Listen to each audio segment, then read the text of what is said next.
छत्तीसगढ़ के सुकमा में सोमवार को दिन दहाड़े नक्सलियों ने घात लगाकर सीआरपीएफ की टुकड़ी पर हमला किया था, जिसमें 25 जवान शहीद हो गए। पिछले 7 को इसने झकझोर कर रख दिया है।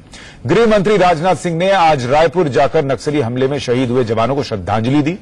छत्तीसगढ़ पुलिस और अर्धसैनिक बलों ने सुकमा समेत बस्तर के कई इलाकों में नक्सलियों के खिलाफ बड़ा अभियान भी शुरू कर दिया है।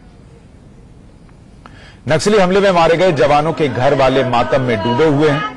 पूरा देश गुस्से में है और ये मांग भी तेज हो गई है कि जवानों के बलिदान का बदला लिया जाए। ये घटना केंद्र और छत्तीसगढ़ सरकार के लिए भी चिंता का विषय है। अब तक नक्सली गांव वालों को ढाल की तरह इस्तेमाल करते थे, लेकिन इस बार नक्सलियों ने गांव वालों को मोहरे की तरह इस्तेमाल किया। हमले में जख्मी हुए जवानों के मुताबिक नक्सलियों ने पहले गांव वालों को चरवाहों के तौर पर भेजकर उनकी लोकेशन पता की और फिर घेर कर रॉकेट लॉन्चर और गोलियां दागनी शुरू कर दी। नक्सलियों में महिलाओं की संख्या बहुत ज्यादा थी। गृह मंत्री राजनाथ सिंह ने वादा किया है कि जवानों का बलिदान व्यर्थ नहीं जाएगा। गृह मंत्रालय ने 8 मई को नक्सलियों और माओवादियों के खिलाफ कार्रवाई की समीक्षा के लिए बैठक बुलाई है। गृह मंत्री ने कहा है कि जरूरत पड़ी तो नक्सलियों के खिलाफ कार्रवाई की रणनीति में बदलाव भी किया जाएगा। कल सुकमा में वामपंथी उग्रवादियों के द्वारा जो हमला किया गया है उसे मैं बेहद कायरतापूर्ण मानता हूं और इसे दुर्भाग्यपूर्ण भी मानता हूं। और मैं यह मानता हूं कि वामपंथी उग्रवादियों के द्वारा किया गया यह कोल्ड ब्लडेड मर्डर है। इतना ही मैं कहना चाहूंगा कि हमारे सीआरपीएफ के बहादुर जवानों का यह बलिदान किसी भी सूरत में हम लोग व्यर्थ नहीं जाने देंगे। हमने इसे चुनौती के रूप में स्वीकार किया है। इसीलिए यह भी फैसला किया है कि हमारी जो LWE की स्ट्रेटजी है उसको हम पुनः रिव्यू करने जा रहे हैं। जरूरत होगी तो हम उसे रिवाइज भी करेंगे। मुझे लगता है कि किसी को यह नहीं कहना चाहिए कि हाँ क्या गलती हुई, कहाँ गलती हुई, जब तक इन्वेस्टिगेशन नहीं हो जाता, एनालिसिस नहीं हो जाता है। लेकिन एनालिसिस की जरूरत है। यह आवश्यक है कि हम इसको एनालाइज करें और इससे लेसन्स लें। एब्सोल्युटली अपने टैक्टिक्स को रिव्यू करने की जरूरत है, अपने स्टैंडर्ड ऑपरेटिंग प्रोसीजर्स को रिव्यू करने की जरूरत है। उनके ऑपरेटिंग प्रोसीजर्स को ध्यान में रखते हुए, उनके टैक्टिक्स को ध्यान में रखते हुए, यह हम लोगों ने कहा था, गृह मंत्रालय ने कहा था, उसमें क्या प्रगति हुई इसकी समीक्षा करने की जरूरत है। गृह मंत्रालय समीक्षा करे, फोर्स हेडक्वार्टर समीक्षा करे। पहला गलती ये है कि जंगल एरिया में जहां पर इंसर्जेंट्स है उनको जंगल की वजह से कैमोफ्लेज मिलता है। आपको पॉइंट ए से पॉइंट बी जाना है और आपको ट्रूप्स को ले जाना है, जहां पर इनको कैमोफ्लेज करके आपको एम्बुश कर सकते हैं। इसको पहले ऑक्यूपाई करना है। मैं जो कुछ आपको बता रहा हूँ ये सब चीज मैंने लिखा था उसमें। वो उस दिन एक फुट पेट्रोल में जा रहे थे बिना आरोपी से, तो आप बिना आरोपी से तो आप एम्बुश हो जाएंगे। तो वही हो गया था। ये नहीं है कि इसका नियम इनके पास नहीं है। जितने इनके पास टैक्टिक्स की किताब है, फील्ड क्राफ्ट की किताब है, सब में ये सब लिखा हुआ है। हमारे साथ इस पर बात करने के लिए कुछ खास मेहमान जुड़ रहे हैं। सैयद जफर इस्लाम है, बीजेपी के प्रवक्ता हैं। राजीव त्यागी हमारे साथ जुड़ रहे हैं, कांग्रेस के प्रवक्ता। लेफ्टिनेंट जनरल रिटायर्ड KM सेठ साहब हैं, एक्स गवर्नर हैं छत्तीसगढ़ के, हमारे साथ स्टूडियो में। सर बहुत स्वागत है आपका। हमारे साथ थोड़ी देर में PK मिश्रा जुड़ेंगे, एक्स DG BSF के। Brigadier BD Mishra, defence expert, हमारे साथ स्टूडियो में है। हमारे साथ कमलेश जी जुड़ रहे हैं पटना से, जो कि शहीद सौरभ कुमार के पिता हैं। साथ ही रजत राकेश टंडन हमारे सहयोगी बुलंदशहर से जुड़ रहे हैं, जो कि घायल शेर मोहम्मद के परिवार के साथ हैं। आप सभी का बहुत स्वागत है। सैयद जफर इस्लाम, मैं आपसे पहले शुरुआत कर रहा हूं। हमें अपने जवानों पर गर्व है, बलिदान बेकार नहीं जाएगा, दोषियों को बख्शा नहीं जाएगा। मैं चाहूंगा कि हमारा शो इन बातों से आगे जाए और आप ये बताएं कि सरकार इस हमले के बाद नक्सलियों पर क्या कार्रवाई करने वाली है, और जब गृह मंत्री कहते हैं कि बलिदान बेकार नहीं जाएगा तो उनका मतलब किस एक्शन से है?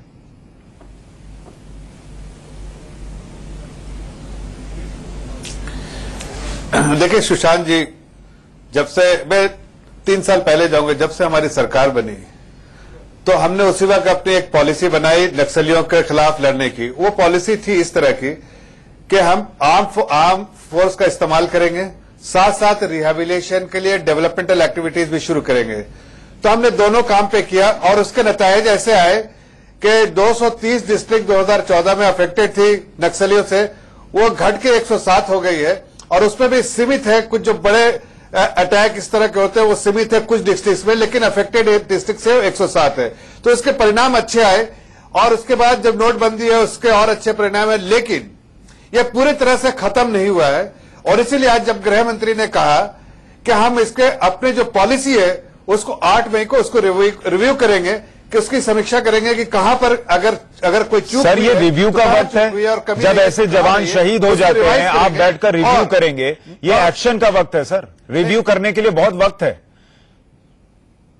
सुशांत जी बड़े अफसोस के साथ कह रहे हैं आपको कि आप एंकर है, आप जजमेंट पास कर रहे हैं। नहीं, मैं कोई जजमेंट पास नहीं कर रहा सर। मैं आपको उन परिवार वालों की भावनाएं सुनाऊंगा सर, जिन्होंने अपनों को खो दिया। मेरे पास ये बताइए सर, इंडिया न्यूज के ब्यूरो चीफ है राकेश जी, उन्होंने ईएन राममोहन से आज बात की है, एक्स डीजी बीएसएफ के। समीक्षा नहीं सर, उन्होंने जब 76 जवान शहीद हुए थे, थोड़ी करेंगे सर, उन्होंने 76 जवान जब शहीद हुए थे तब रिपोर्ट दी, और उस रिपोर्ट में जितनी बातें कही उन्होंने कहा उसमें से एक लागू नहीं हुई। सुशांत जी नहीं, मैं ये कह रहा हूं कि हमारी सरकार की एक ही कोशिश है। देखिए, आप इसको समझना पड़ेगा, बैकग्राउंड भी समझना पड़ेगा।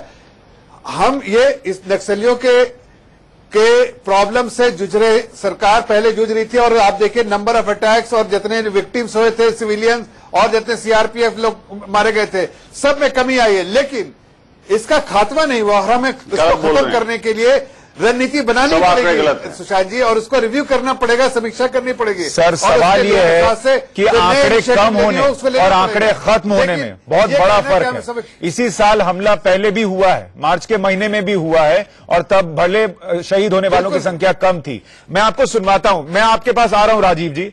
पहले मैं रजत राकेश टंडन के पास जा रहा हूं, उनके साथ जो घायल शेर मोहम्मद का परिवार है वो आपको बताएगा, सैयद जफर इस्लाम और दूसरे नेताओं को, कि उनका परिवार क्या सोचता है, इस वक्त सरकार को क्या करना चाहिए। रजत, उनकी फीलिंग्स बताइए और उनकी भावनाओं में जो एक्शन को लेकर एक मांग है वो बताइए। बिल्कुल, देखिए, उनके भाई हमारे साथ हैं, उनकी मां हमारे साथ है। शेर मोहम्मद तो बच गए, लेकिन 25 लोग शहीद हो गए इसमें। आप लोग उस परिवार से ताल्लुक रखते हैं जिनका बेटा वहां काम कर रहा है, लगातार देश की सेवा कर रहा है। सरकार का एक्शन प्लान क्या होना चाहिए इस वक्त? सर, सरकार का एक्शन प्लान नक्सलवाद खत्म किया जाए, जिससे हमारे आदमी कम से कम मरे, और लोकल पुलिस उनका साथ दे। ये एक्शन प्लान होना चाहिए। तुरंत सर्च ऑब्जर्व करके उन्हें मारा जाए, खत्म करा जाए। अम्मा, आप शेर मोहम्मद की मां है। शेर मोहम्मद बच गए, लेकिन 25 और बेटे और ऐसी मां इंतजार कर रही थी, वो नहीं आ पाए, देश की सेवा में कुर्बान हो गए हैं।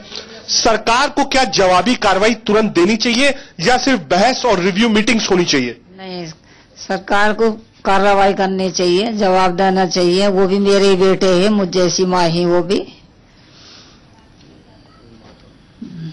जैसी मैं माँ तड़प रही है ऐसी सब माँ है, सबको अपने बच्चों की ऐसी माँ तड़प रही है। मैं रजत आपको थोड़ा सा रोकूं, हम उस पिता के पास दर्शकों को लिए चलते हैं और बाकी गेस्ट को भी सुनवाते हैं। कमलेश जी हमारे साथ हैं, जो कि शहीद सौरभ कुमार के पिता हैं।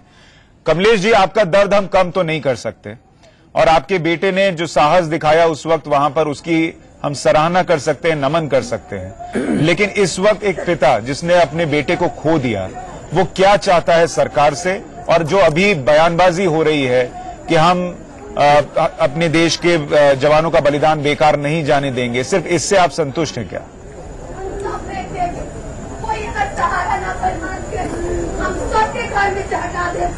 बात ऐसा है कि बयानबाजी से काम तो चलता नहीं है। मेरा बेटा तो बलिदान हो गया।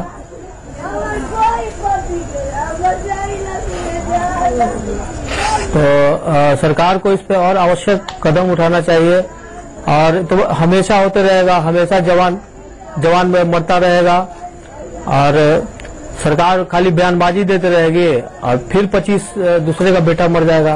अब यहाँ लोकल आपके मीडिया वाले आए हुए हैं, मेरे घर में क्या स्थिति है। मेरी बहू का उम्र अभी 25 वर्ष है, पोता का उम्र 7 माह है।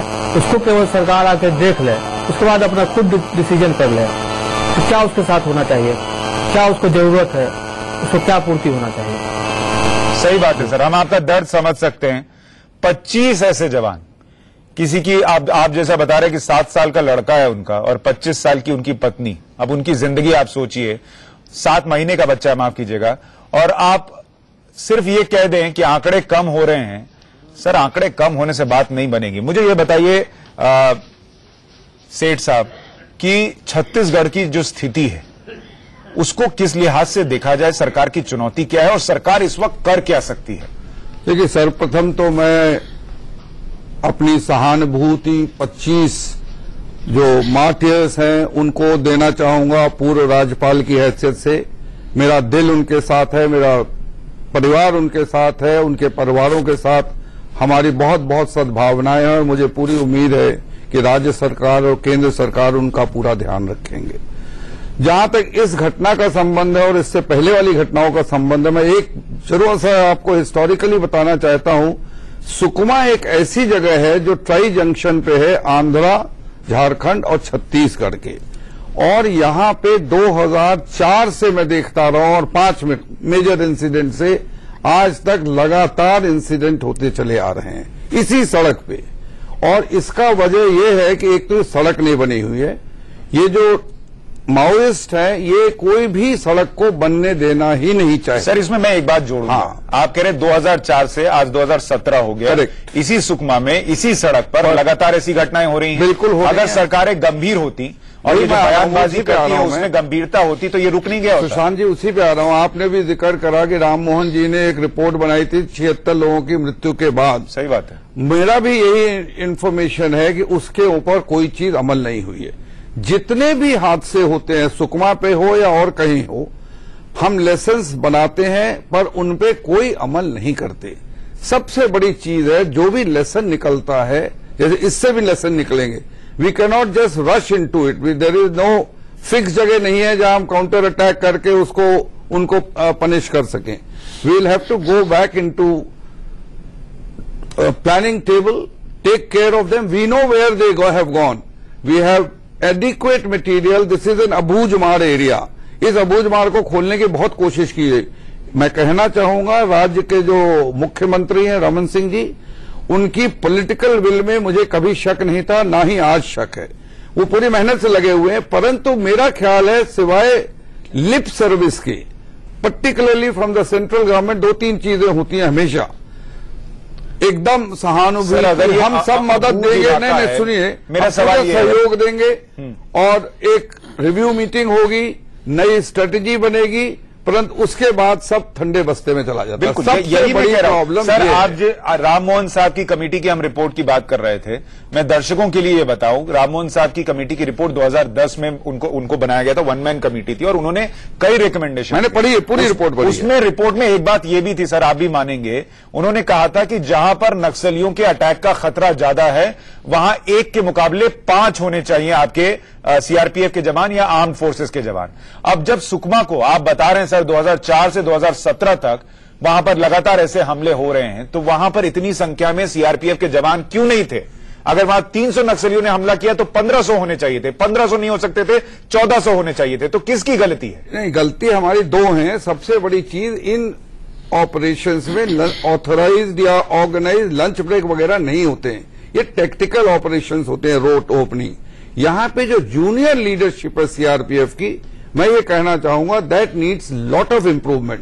There potential and capability both need to be enhanced. If we want, we need to do a surgical effort, quick war-like effort to upgrade the capability and potential of brigadier CRPF. जो sir कह रहे हैं कि हमें अभी एक surgical और quick action की जरूरत है, क्या उसके लिए सेना की जरूरत है? क्योंकि सरकार कह रही है सेना की मदद नहीं ली जाएगी।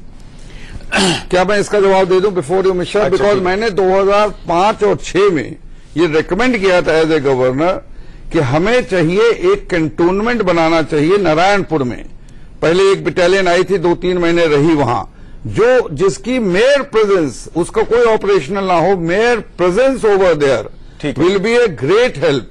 Should not be employed, army should not be deployed, but army should be made to be present there. They will help in opening the area and bringing as a deterrence. Brigadier Mishra, आपकी इस पर सोच क्या है?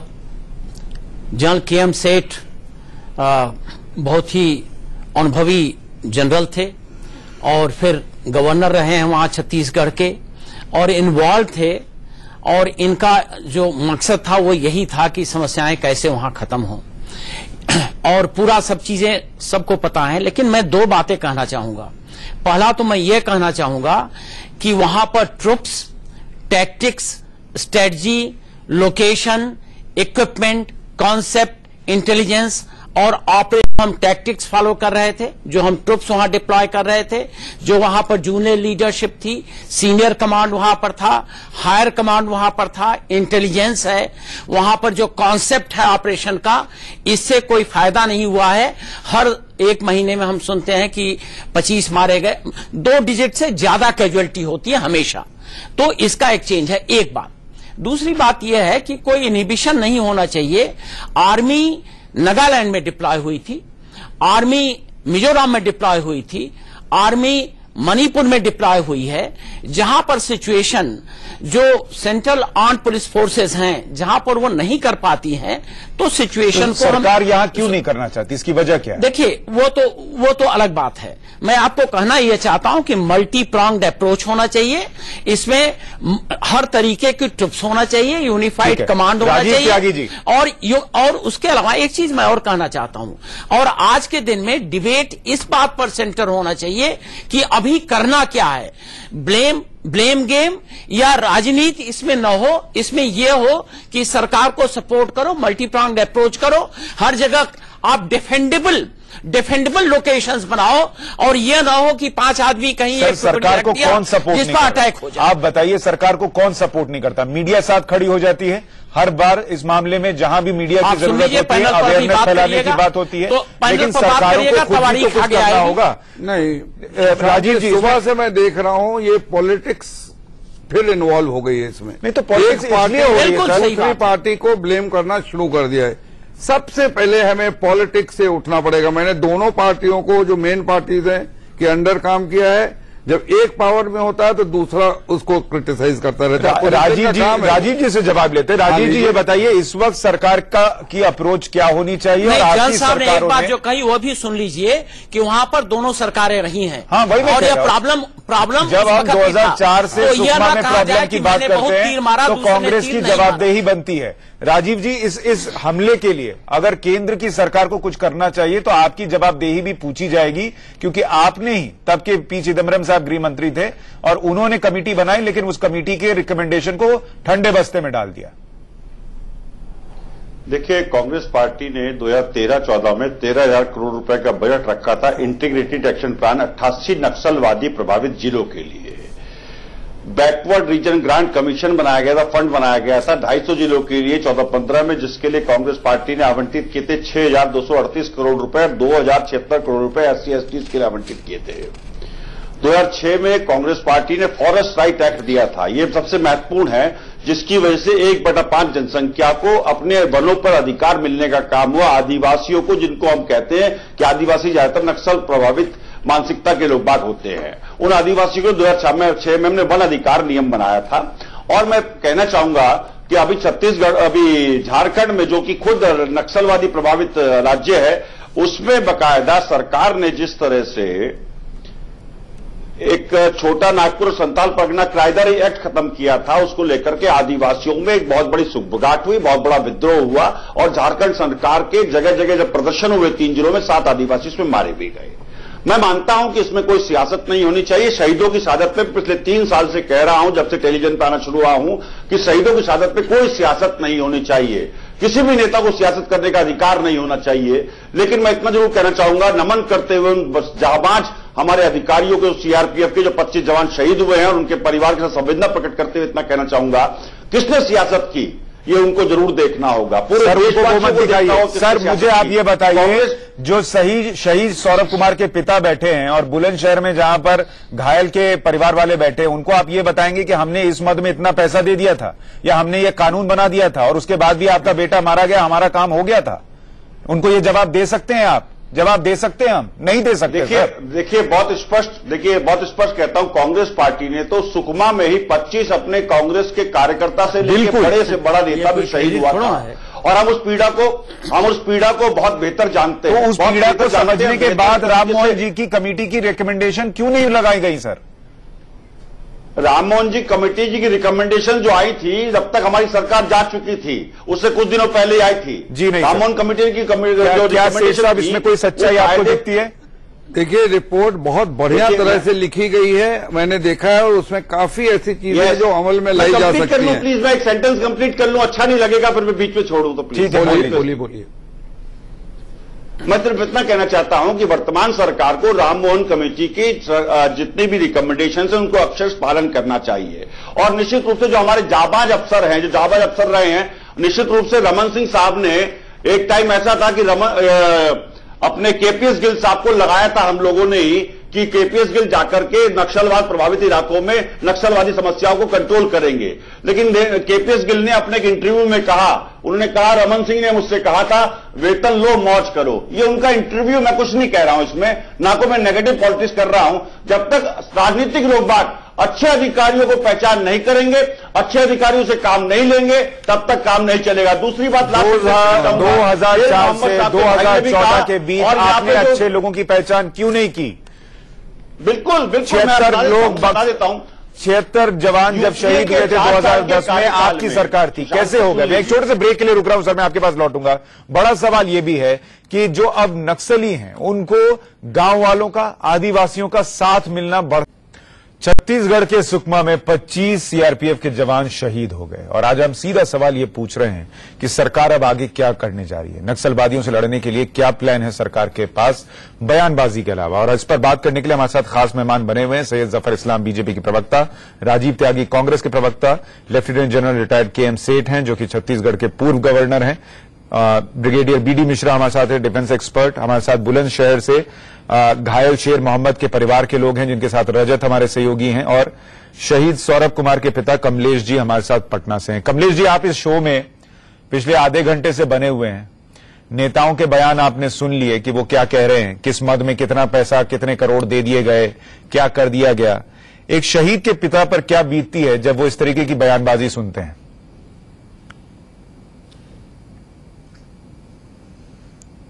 कमलेश जी, आप सुन पा रहे हैं मुझे? चलिए ठीक है, मैं उनके पास लौटूंगा। यही सवाल मेरा बुलंदशहर में रजत जो परिवार है शेर मोहम्मद का, उनसे है कि उन लोगों के लिए ये सब सुनने के बाद क्या उनका रिएक्शन होता है, और दूसरा क्या चाहते हैं वो, क्या मोदी सरकार को अब इन नक्सलियों पर भी सर्जिकल स्ट्राइक करने की जरूरत है? बिल्कुल, देखिए, नेता जो स्टूडियो में बैठे हैं वो लगातार कह रहे हैं कि हमने इतना बजट दिया, ये किया। क्या उनकी बातों से आप संतुष्ट हैं या चाहते हैं कि मोदी सरकार सर्जिकल स्ट्राइक करे नक्सलियों के ऊपर? आप भाई हैं शेर मोहम्मद के, आपका क्विक रिएक्शन। बिल्कुल सर्जिकल स्ट्राइक होनी चाहिए, उनका खात्मा होना चाहिए।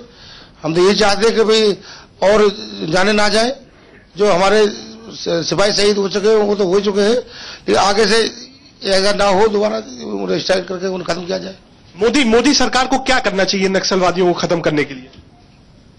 खत्म करने चाहिए, वो यह इंतजाम करना चाहिए।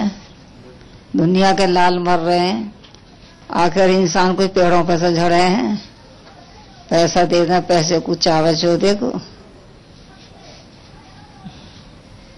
यहाँ जो लोग बैठे हैं, आपसे जानना चाहूंगा सरकार को क्या करना चाहिए नक्सलियों को खत्म करने के लिए? आप लोगों की राय क्या है? नक्सलियत कैसे खत्म होंगे? सरकार को क्या एक बड़ा कॉम्बैट ऑपरेशन करना चाहिए? तो करेंगे, जो कुछ करना हो तो कर ही रहे हैं। नहीं की चीज होनी चाहिए वहां पे जिसमें एक बार में एक कड़ा मैसेज जाए सरकार की ओर से। बिल्कुल, जैसे हमारी फोर्स ने पाकिस्तान में घुसकर सर्जिकल स्ट्राइक किया था, उसी तरह की 2-4 सर्जिकल स्ट्राइक की जरूरत है। जो हमारे कमांडोज उनके गांवों में जाए और उन्हें खत्म करें, सर्च ऑपरेशन चला के बिल्कुल खत्म कर दो। अगर किसी का हाथ में या घर में, उसे शूट कर दिया जाए। ठीक है, सैयद जफर इस्लाम, आप सुन रहे हैं लोगों को। 2 सवाल हैं। एक तो जो लोग चाहते हैं कि जो ये हुआ है उस पर फौरी तौर पर तो सरकार कुछ करे, ताकि नक्सलियों में भी मैसेज जाए कि इतने बड़े हमले के बाद सरकार जो है वो सिर्फ समीक्षा नहीं करेगी बल्कि एक्शन भी होगा, चाहे वो सर्जिकल स्ट्राइक हो या कुछ और हो। एक तो सवाल यह कि क्या सरकार ऐसा कुछ करेगी, और दूसरा सेना को डिप्लॉय करने में क्या दिक्कत है?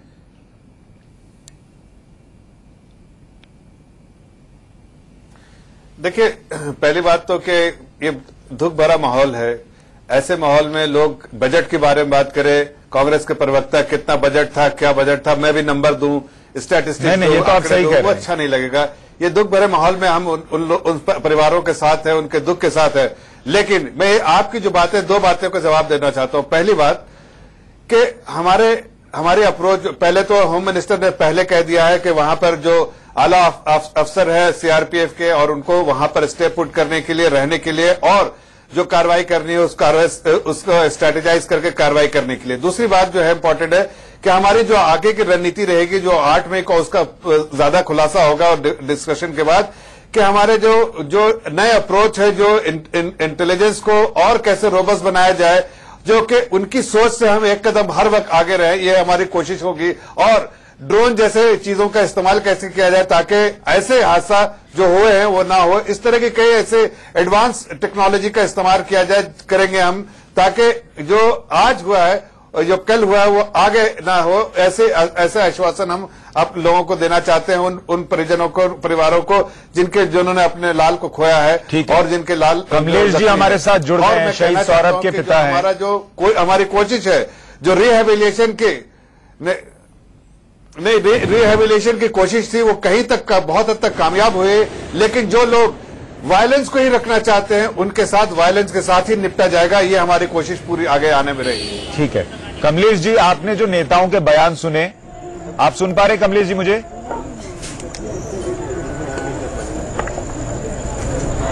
हाँ जी जी जी जी, मैं ये कह रहा हूं कि आपने जो नेताओं के बयान सुने, मैं चाहता हूं कि नेता ये सुने कि एक शहीद के पिता पर ऐसी बातें सुनकर क्या बीतती है, उनके दिमाग में क्या चलता है जब नेता ऐसे बयान देते हैं कि हमने इस मद में इतने करोड़ दे दिए और हमने ये कर दिया वो कर दिया। इस पर एक शहीद के पिता की प्रतिक्रिया क्या है, और सरकार को क्या सर्जिकल स्ट्राइक करनी चाहिए नक्सलियों पर? बॉडी आ गई।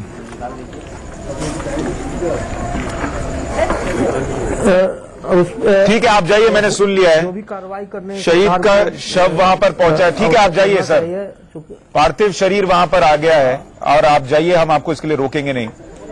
जी जी जी। हमारे साथ पीके मिश्रा जी जुड़ गए। मिश्रा जी, अब सोचिए क्या स्थिति है कि हम बात कर रहे हैं और एक पिता के लिए उसके बेटे का पार्थिव शरीर आया है, और उन पर क्या बीत रही होगी हम और आप सोच भी नहीं सकते। सरकार क्या करे कि ऐसी घटनाएं ना हो, ये सवाल हम बार बार पूछते हैं, पर पता नहीं इसका जवाब ही नहीं मिलता।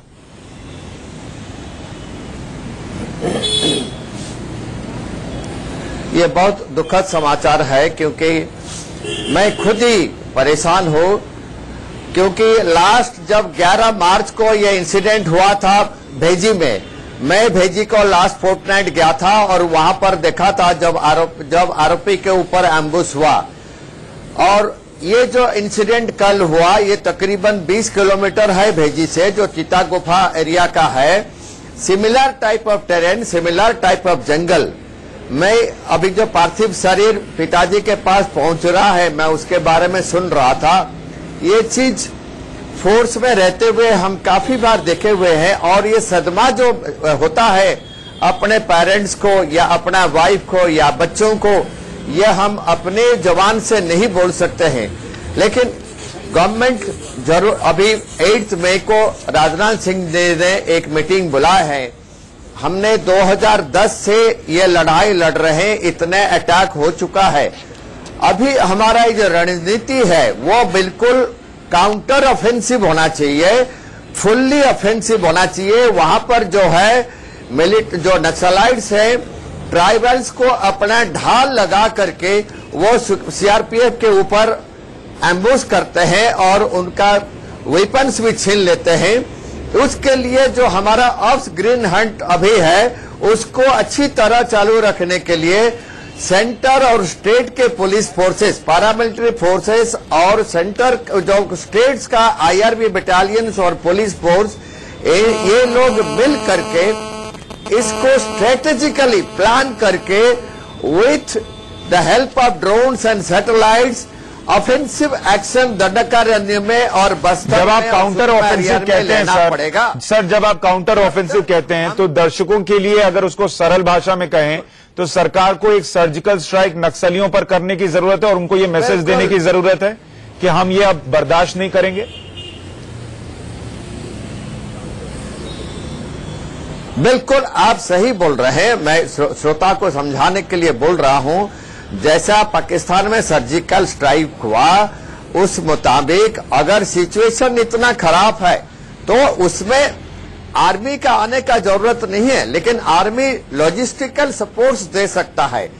हेलीकॉप्टर हेलीबाउंड ऑपरेशन हो सकता है और दंडकारण्य के अंदर हमारा एक आर्मी का बेस जरूर बनना चाहिए, ताकि दंडकारण्य के बिल्कुल सेंटर में अगर हम रहे, हमारा लॉजिस्टिकल सपोर्ट रहेगा, रोड कम्युनिकेशन रहेगा, तो उस एरिया का जो नक्सलाइट्स है जरूर उनके ऊपर प्रभाव पड़ेगा। और हमारा जनरल सेठ हमारे साथ हैं। सर ये बताइए, आप छत्तीसगढ़ के गवर्नर भी रहे हैं, क्या वो इलाका ऐसा है जहां पर सर्जिकल स्ट्राइक किया जा सके? और जैसा सर कह रहे हैं पीके मिश्रा जी की सेना को आप डिप्लॉय भले मत कीजिए वहां पर परमानेंटली, लेकिन उनकी मदद से कोई सर्जिकल स्ट्राइक या ऑपरेशन किए जाने की जरूरत है?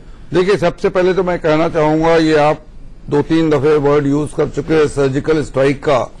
सर्जिकल स्ट्राइक के लिए आवश्यक है कि टारगेट डिफाइंड होना चाहिए, टारगेट की कोई फर्म लोकेशन होना चाहिए। नक्सलाइट्स का या माओइस्ट का कोई लोकेशन नहीं होता, वो रातों रात चेंज करते रहते हैं। उसके लिए आपको, जैसा अभी मिश्रा जी कह रहे थे, हमें इंटेलिजेंस, ड्रोन्स, सैटेलाइट्स का यूज करेंगे। उस एरिया का भी सर्वे तक नहीं हुआ है, जैसा मैं दंडकारण्य या अबूझमाड़ कहूं, सर्वे तक नहीं हुआ है रोड सर्वेस का।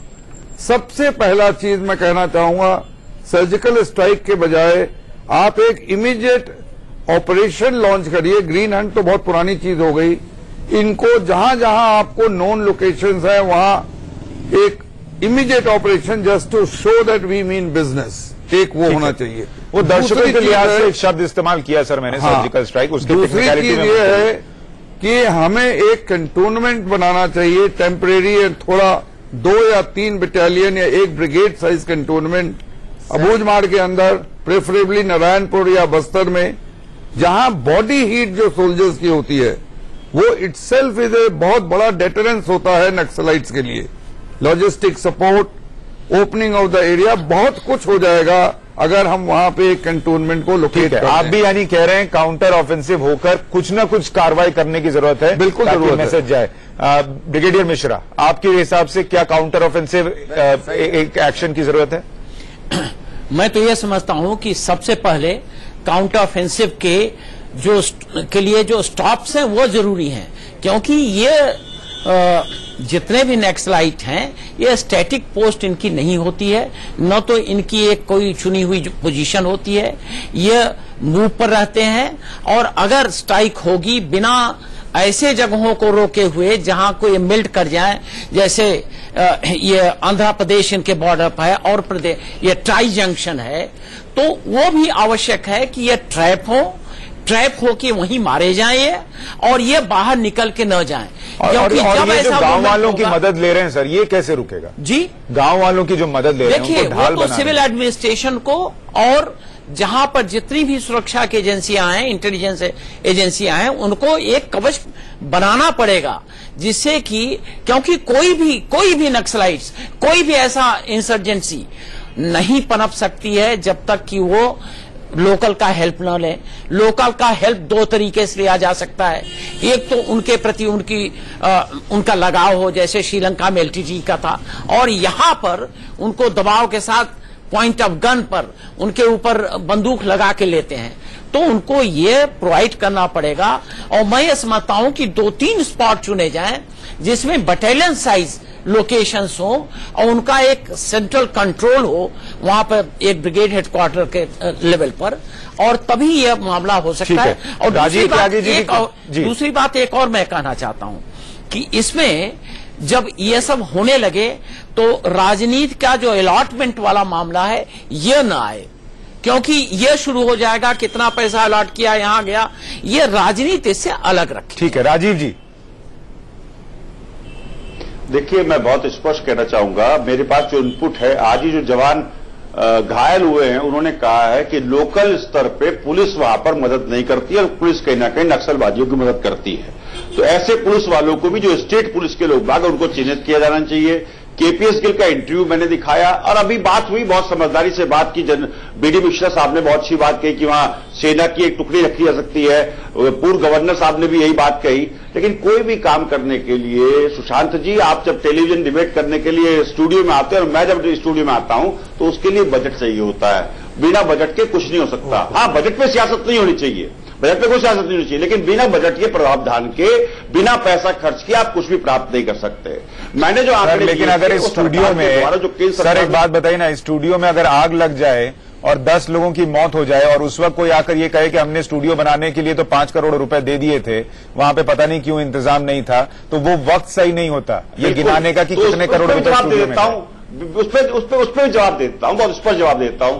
जीवन चलता रहेगा और जीवन कभी रुकता नहीं है, दुनिया कभी रुकती नहीं है, बहुत क्रूर शब्दों में कह रहा हूं। उसके बाद भी आगे ऐसे हालात ना पैदा हो तो भी बजट का प्रावधान करना। अब तो हमारे साथ नहीं है, बिना बजट के नहीं चल पाएगा। मुझे लगता है उनका कलेजा फट जाता है जब वो आपसे ये सुनते कि जीवन चलता रहता है, ये इस देश के हुक्मरान कह रहे हैं। आप मेरे परिवार में कांग्रेस परिवार में 25 लोग बाग नेता शहीद हुए हैं, और उसके बाद आपने क्या किया? राजीव जी शहीद हुए हैं, और मैं भी एक ऐसे परिवार से हूं जिसमें मेरे बाबा स्वतंत्रता संग्राम सेनानी थे और जेल रहे थे। तो मुझे शहीदों की वो मत समझाइए, मुझे पीड़ा, बिल्कुल मुझे भी पीड़ा होती है शहीदों की, और मैं बहुत पीड़ित हूं इस वक्त। मैं तो सिर्फ इतना कहना चाहता हूं, देखिए सुशांत जी, बहुत स्पष्ट कहना चाहता हूं, लोकल स्तर पे इंटेलिजेंस ठीक करनी पड़ेगी, पहली बात। जी जफर इस्लाम साहब, दूसरी बात, मेरे एक मिनट से मैं आ रहा हूं। जफर इस्लाम साहब मुझे ये बताइए, और आपने उन्हें टोकने का काम किया था। मैं ये पूछना चाहता हूं, भाषण वीर और बयान वीर जो मेरे साथी बैठे हैं बीजेपी के, क्या हादसे के बाद कहते हैं ये पद का बदला लिया जाएगा। रक्षा मंत्री के बहुत सारे बयान थे जिनमें उन्होंने कहा कि पाकिस्तान सर एक बात बताऊं राजीव त्यागी जी, आप बोल कर भी कि मैं राजनीति नहीं करना चाहता, आप राजनीति कर रहे हैं। सैयद जफर इस्लाम साहब मुझे ये बताइए शहीद हो गए हैं, सेना को वहां पर लगाने में क्या दिक्कत है? जो आज गृह मंत्री कह रहे हैं वहां सेना नहीं लगाएंगे, पूर्व गवर्नर कह रहे हैं, रक्षा विशेषज्ञ कह रहे हैं कि वहां पर सेना को आप ऑपरेशन में झोंक मत दीजिए लगातार, लेकिन वहां पर अगर सेना की एक टुकड़ी भी डिप्लॉय हो गई तो वो अपने आप में बहुत बड़ी बात होगी। हर चीज के लिए बजटीय प्रावधान करना पड़ेगा। सुशांत सर आप बजट बनाइए, मुझे जफर इस्लाम से जवाब दीजिए। बिल्कुल, और दूसरी बात ये पूछना चाहूंगा, अरे भाई रुकिए, उनको बोलने दीजिए। जफर इस्लाम साहब आप बात रखिए। कांग्रेस 72 जवान 2017 में कांग्रेस के प्रवक्ता को जरा राजीव जी आप बोलने का अधिकार ही नहीं रखते। आप लोगों ने इस देश में 2004 से 14 तक राज किया और उसमें कितनी नक्सली घटनाएं हो गई, आप बजट देते रह गए, उसका कुछ नहीं हुआ। बताइए जफर इस्लाम साहब, मेरे पास वक्त नहीं है। मैं एक बात ऐड करना चाहता हूं जफर इस्लाम साहब, आपकी इजाजत से। जफर इस्लाम साहब आपकी इजाजत से मैं एक बार ऐड करना चाहता हूं। एक मिनट त्यागी साहब थोड़ा सा बहुत बोल दिया, सुन लीजिए आप। ठीक है, चैलेंज करता हूं 2011 से लेकर 2014 तक के आंकड़े निकाल के देख लीजिए, नहीं तो मैं आंकड़े बताता हूं 2014 से लेकर अब तक के। आप बस आंकड़े बताइए सर, रहने दीजिए। बीडी मिश्रा साहब बताइए। मैं ये कहना चाहता हूं कि जो भी अपनी पट भी अपनी गलत बात है ना आपकी, मैं आंकड़े दे रहा हूं तो उसको आप नहीं दे रहे, प्रॉब्लम की बात कर रहा हूं तो उसको काट रहे हैं, गलत बात है ना मेरे मित्र। अब सर मेरे पास वक्त ये है, मेरा आंकड़ा ये कह रहा है, मेरे पास 2 मिनट है, मुझे जफर इस्लाम साहब से बात कर लीजिए। जी जफर इस्लाम साहब बोलिए।